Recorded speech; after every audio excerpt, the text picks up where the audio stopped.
교통정책만큼 이게 남녀노소 운전자 비운전자 할 것 없이 모두에게 해당이 되는 국민 체감으로 따지면 그야말로 1순위가 아닐까 하는 생각이 드는 그런 분야입니다. 그만큼 일상과 밀접하게 연결되어 있고 또 생명과 안전하고 직결되는 것이기 때문에 정책의 수립이나 그 집행 과정에서 보다 면밀하게 접근해야 될 그런 중요한 과제라고 하겠습니다.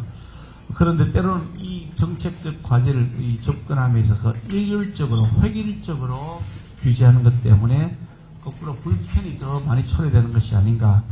그러면서 국민들에게 잠재적 범죄자로 만들고 있는 것이 아닌가 하는 그런 지적도 한편 살펴봐야 할 것 같습니다.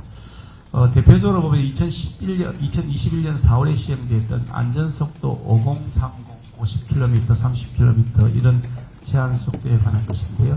처음 도입될 때도 이게 천차만별인 도로 환경을 종합적으로 검토하면서 구체적으로 합리적 기준을 맞춰야 된다는 지적이 있었습니다만 일단 획일적으로 규제를 하는 것으로부터 운전을 제도를 도입하다 보니까 때로는 비효율적이라는 비판이 운전자들로부터 많이 제기되어 왔습니다. 그래서 많은 우리 국민들께서 어떤 때는 잠재적 범죄자의 심리를 가지고 운전해야 되는 그런 상황도 제기가 되고 있는 것입니다.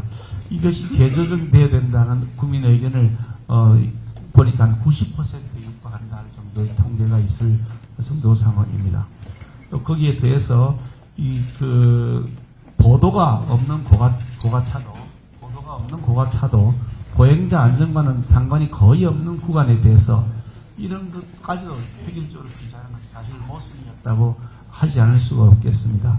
이미 그래서 지난 5월달에 전국 99개 구간에 대해서 제한속도 조정이 이루어졌다고 들었습니다만 여전히 아직도 이렇게 99군데만으로 그칠 것이냐 보다 더 이 부분에 대해서 전향적으로 검토해야 될 것이 아닌가 하는 생각을 하게 됩니다. 물론 당연히 안전이 최우선이 되어야 될 것입니다. 그러니까 안전을 강화하긴 하되 아까 말씀드린 그런 곳 같은 곳에서는 도로 교통의 효율적인 측면 또 국민들의 편의성도 함께 고려해야 할 것이다. 그런 차원에서 제한속도 조정이 좀 더 폭넓게 확산되어야 될 필요가 있겠다는 그런 판단을 가지고 있습니다. 또 언리 보호구역의 제한속도 규정에 관해서도 말씀을 좀 드리지 않을 수가 없는데요.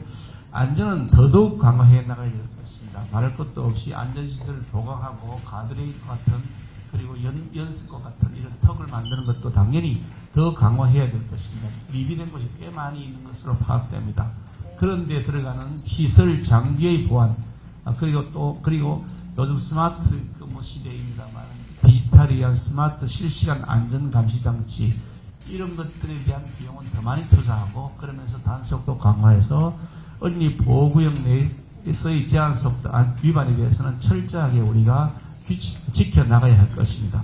그런데 때로는 심야 시간대에 아예 아이들이 통행이 없는 시간대에만도 계속해서 그 제한속도를 유지해야 되는 것이 바람직한 것이냐 획일적이고 일률적인 것 때문에 안전 제고의 목적보다는 오히려 시민들의 불편을 더 많이 초래하고 있는 것이 아닌가 하는 그런 많은 요구들이 제기되고 있는 것 또한 무시할 수가 없는 것이라고 생각합니다. 그래서 아이들의 언리의 통행이 거의 없는 심야 시간대에 이것을 어떻게 적용할 것인지 하는 것들도 심도 있게 검토해서 이 부분이 국민들에게 불필요한 과도한 규제가 되지 않을 수 있도록 해야 되는 것 또한 필요하다고 봅니다. 그리고 그 심야 시간대에 이 깜빡깜빡한 전멸등을 도입하는 것도 좀 더 확산시켜야 될 필요가 있는 것이 아닌가 생각을 하게 됩니다.